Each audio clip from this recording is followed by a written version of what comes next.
Today, as I share the third anchor of Christian discipleship, I'm going to give you the top 3 reasons your prayers don't work. And I'm going to give you 3 very quick and very simple solutions. I call them solutions because if your prayers don't work, Houston, we've got a major problem. Your discipleship is dead.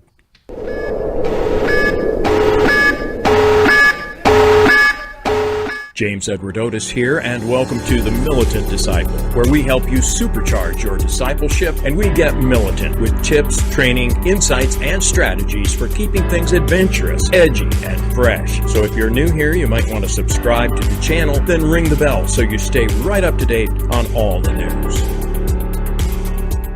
This is video 3 in a 4-part short series on the 4 anchors of Christian discipleship. Anchor number 3, as you probably have guessed by now, I call the first resource. It's all about prayer.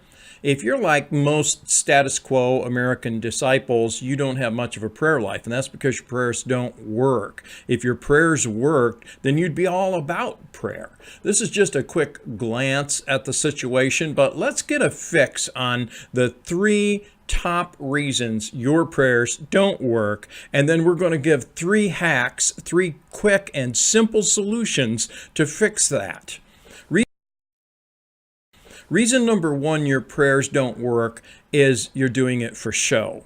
Jesus taught that prayer is a very simple, very private matter. Check out Matthew chapter 6, verses 5 through 15 for his pivotal teaching on how to pray, and then add Luke 11, 1 through 13 to that, and you're going to have everything you need to know about prayer because you're going to have everything that Jesus taught about it. Matthew 6:6 introduces the concept of the prayer closet. You've heard that term before, but what is that all about? It's a secret place, contrasted to the bombastic religious guys who went out on the main intersection of the marketplace in Jesus' day to do their praying so that everyone could see them and they could be perceived as being these very holy type of people, very close to God. Most disciples today can't do anything on their own, and that's why they're not militants. Whenever Jesus turned up missing, where he was where he constantly went. He was out in the solitary place alone with his Father, praying in secret. Have you ever wondered about Luke chapter 11 and verse 1? It happened that while Jesus was praying in a certain place, after he had finished, one of his disciples said to him, "Lord, teach us to pray." Now, this is well into his relationship with his disciples. They'd been following him for quite some time now. His ministry was advanced. You'd think that by now they would have covered 100 discipleship lessons on prayer, the vital link to God, the essence of the personal relationship with God that we all claim to have. But even Jesus' most intimate disciples, the apostles themselves, had to go to him and ask him to teach them to pray. Why was that? Because Jesus prayed in private. He didn't pray to be seen. If you only pray when your local church prays, your discipleship is dead. Your prayers don't work. If you only pray in public because you want everyone to see you're one of us, your prayers don't work. If you're part of the current epidemic of churches posting congregational selfies on Facebook of them praying and getting down with God, you've gotten 100% of your reward out of your prayers. And your prayers didn't reach any further than a social media audience, even though God is present right there in your heart. He's just that close. He's just that accessible, but you missed him in prayer because you did it in public and you did it to be seen. You have to be able to learn to do prayer in private. You have to learn about the solitary place and standing in the solitary place. Here's the hack to fix it. Shut the door. Learn that the real power of prayer is in the secret place. Turn off your devices. I call it black screening. Make all the screens go black. Make yourself uninterruptible, and your prayers will start to work.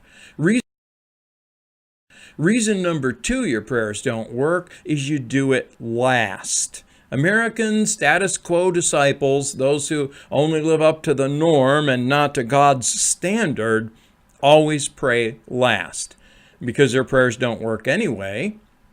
But they feel a neurotic sense of biblical obligation to stamp a desperate situation with prayer whenever things get out of control. That's when they throw up their hands and say, well, all we can do is pray, I guess. And that is why their prayers don't work. Prayer is your first resource for all endeavors, just as God is the God of first resort, and he will not reveal himself as that, as the all-sufficient God, until you enthrone him in his proper place. And that means you elevate God to the status of being your first love, and that love is fresh and new every day, and it grows day by day, even moment by moment. God is the grand obsession and passion of your heart. And that means that as a militant disciple, you've committed yourself to making God the one you turn to first and immediately, and without even having to think of it in every situation, not as an afterthought after you've tried every other option and everything you can think of, and it's all failed and made things worse. Here's hack number 2 to fix your broken prayer life. Pray first. Do it first. This isn't complicated stuff. It's just against human nature. So break out of that self-defeating syndrome and make prayer your first resort. Then your prayers will start working. Reason number 3 your prayers don't work is you don't know what's in the closet. This is the heart of the reason I call anchor number 3 of your Christian discipleship the first resource. I see prayer as being your first resource. We already talked about the prayer closet, right? There's a Greek word that Jesus used for that place when he spoke of it. The Greek word is tomaion. It means a steward's closet, or the great storeroom in a wealthy home where every resource of the master was kept. It was a secret place. It was a very strong and secure place. And the steward, the household manager, was given the key and the responsibility to go in there and to requisition whatever was needed to do his master's business, to use those resources to fulfill his duties to the master and to run the household well. Nothing was kept back from him. Now, let's cut to the chase.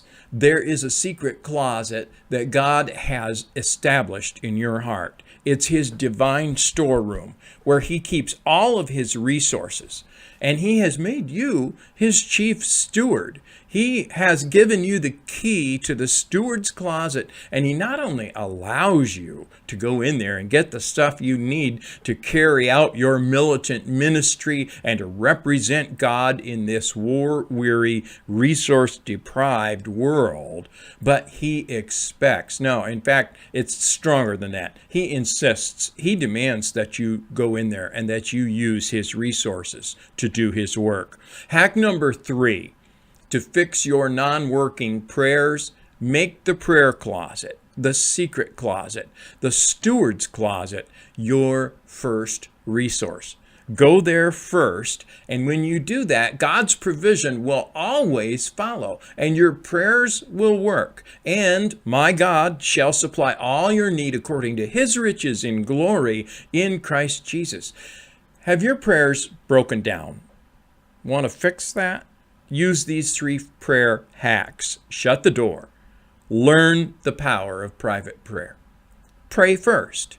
Don't wait until everything falls apart and then start praying. Launch every day, make every plan, launch every enterprise by praying first. Make the prayer closet your first resource. Learn that in the prayer closet, the steward's closet, is where God keeps all his resources. It's the place from which he supplies all of your needs, and he has given you the key. Thank you so much for watching. If you like these videos, please give us a thumbs up and leave any comments that you would like to share. And you may want to consider pressing that subscribe button, then ring the bell so you don't miss out on all of the good stuff we have coming your way, all of the great discipleship resources and inspiration that we have for you. Have a blessed and a militant and a strong prayer day out there, my friend.